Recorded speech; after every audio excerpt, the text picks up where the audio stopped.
స్నేహితులారా, మనమందరం ఈ అడవిలో స్నేహపూర్వకంగా జీవించాలి. కానీ కొంతమంది అసభ్యంగా ప్రవర్తిస్తున్నారు. ఈ సమస్యకు పరిష్కారం కల్పిద్దాం. సరే రాజా, చెప్పండి ఏమి చేయాలి?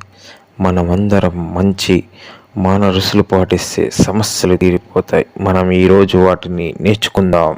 ఇక్కడికి ఎవరు కొత్తగా వచ్చినా వారికి నమస్కారం చెప్పడం చాలా ముఖ్యమైనది. ఇది స్నేహానికి బలమైన అడుగుగా మారుతుంది. బాగా చెప్పావు నుమలి. అందరం కలిసి తినడం ఆనందకరంగా ఉంటుంది. మనం ముందు ఇతర జంతువులను ఆహ్వానించాలి.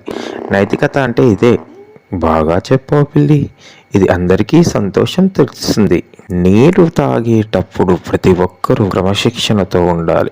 నీరు తాగిన తర్వాతి వారికి తాగేందుకు అవకాశం ఇవ్వాలి. ఆహా, అదేదో గొప్ప సలహా.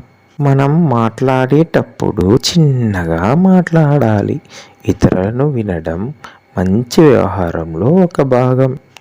ఇది కూడా చాలా అవసరం. వినడం కూడా ఒక గొప్ప నైపుణ్యం. ఇవాళ మనం మంచి మానసుల గురించి చాలా నేర్చుకున్నాం. ఇకపై మనం ఈ నియమాలను పాటిస్తే మన అడవి మరింత సంతోషంగా మారుతుంది. మంచి మానసులు మన సంబంధాలను పరుస్తాయి,